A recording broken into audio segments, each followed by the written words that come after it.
I'm Wim, this is Kieran, and this Josh. is Josh, and we'll be talking about discipline and why we need it and why we need it in the services, and also talking about rewards and punishments and negatives and positives of discipline. So, can anyone tell me give me a definition of what discipline I've is? got the definition of it. It's the practice of training people to obey the rules or code of behaviour using punishment to correct disobedience. Not only this, there's different views on how the discipline can be seen. So like it can be seen as being maintenance of order or keeping people doing the right things. It is known for discipline to protect or to keep them safe and ensure rules and follow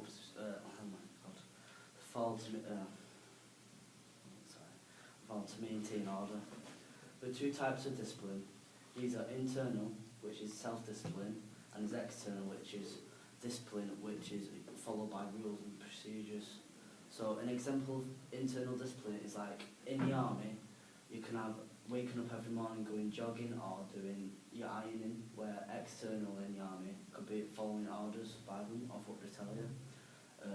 Self-discipline is one of the most best form of discipline.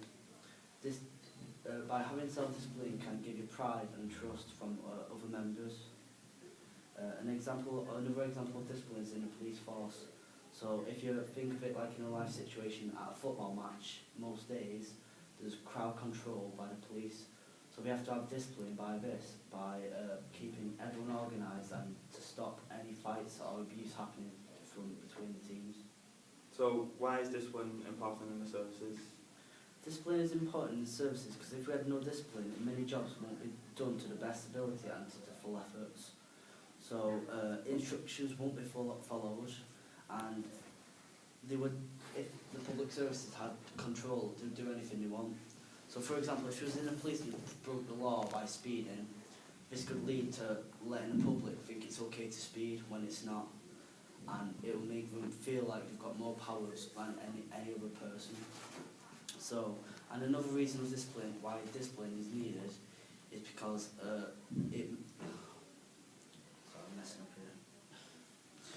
because if any problems were caused, it would mean that they'd do it time at a time because they'd have no punishments. So, can anyone give me a real life example of where discipline might be used? Well, discipline it's heavily used throughout your basic training because the recruits need to get them into line, and they need to know how they're expected to behave whilst in the services because of how dangerous their jobs can be. So whilst on the front line, they need to be disciplined and respect the people within higher ranks and listen to their orders and do what they say instead of thinking, no, I don't want to do that, I want to do it my way. So why do we need discipline?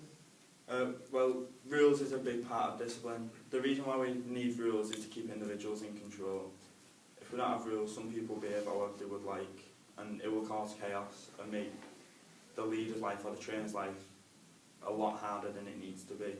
And also, everyone needs to behave correctly because a lot of the times it's a life or death situation. If everyone's doing what they want, they could put their life at risk and also put other people's lives at risk. Can you give an example of a punishment or reward? Rewards and punishments are used a lot in the armed forces. This is such the carrot and stick method. If you do something well, it'll be the carrot method. You might get a weekend leave, sent home early, and for a punishment it's usually exercise related, such as like you'll get press ups, but it's not just one person who's getting the press ups. If one person messes up, all the people will usually get press ups or some type of punishment, and they'll have to do like all of it again. So what happens if you disobey discipline in the services? Disobeying discipline public services can lead you to getting yourself in serious trouble, such as it could affect your job and the way you work. For example, one of the punishments for this is reducing in pay. If you're reduced in pay, you could doing more work, as the same, more than the rank below, but getting the same pay. So this is affecting the way you're going to work. But also, another one could be that you could be down ranked.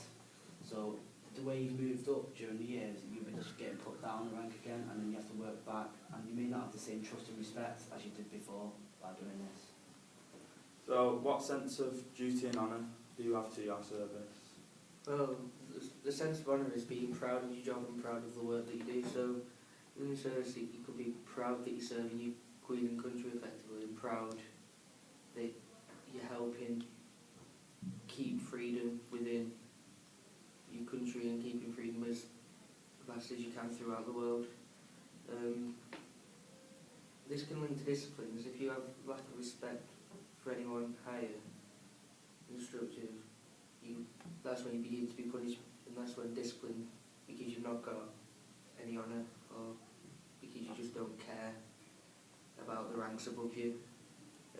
So you must have self-discipline to respect the person, to follow their orders. And there's a sense of duty, it's a sense of motivation, and that can come logically from an ethical or moral principles that a person possesses. So this can link to discipline, as it can condition the way you react to things. And so it's like, in a firefight situation, you need to be able to have that fight. So a bomb goes off or something, you need to be able to act in the correct manner to be able to save both your life and your troops around you. So what rules could you have to encourage discipline? Well, we have rules in place to encourage discipline, such as in the army again, if you don't have your equipment ready or clean and your room tidy, and you've got like crease in the clothes and the police and stuff.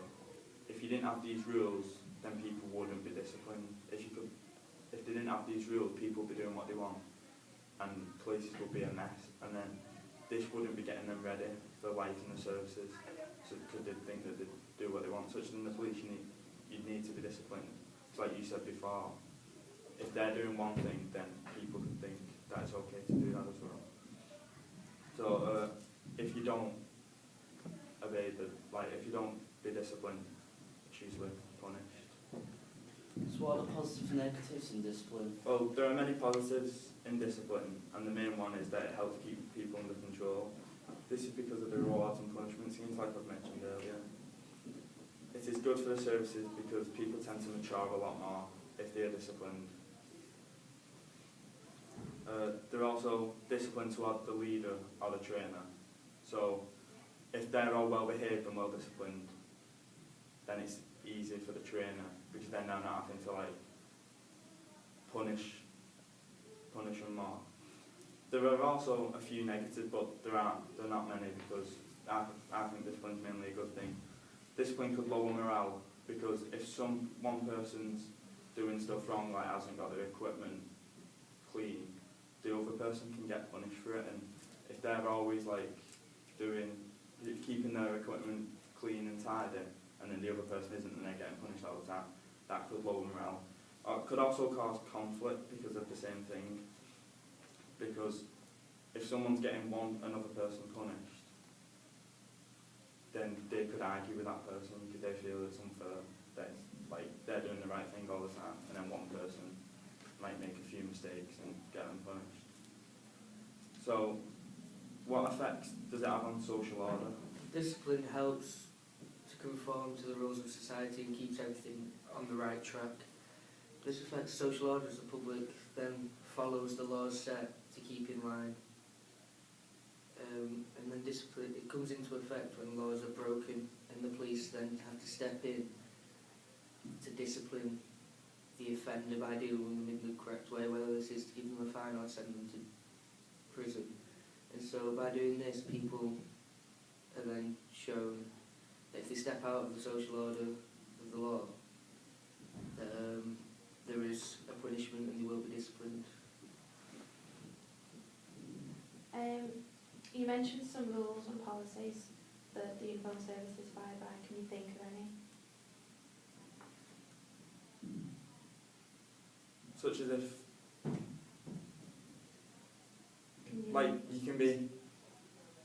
if you do something so wrong in the services, you could be sent to a rehabilitation centre for so long, such as if,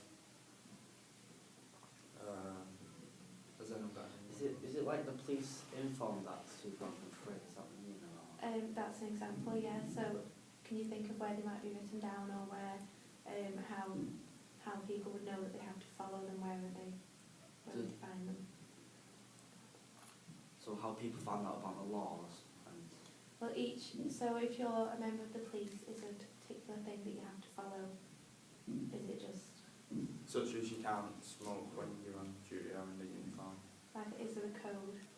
Or, code of conduct? yeah, and there's a professional practice, will it be similar to the military, do you think?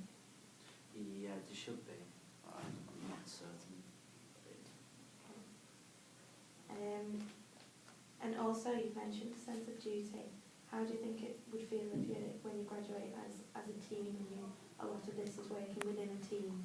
What does that have as an effect on Well, discipline? You'll feel more disciplined because you're like proud of being a part of the team and you've gone through all the basic training with that team.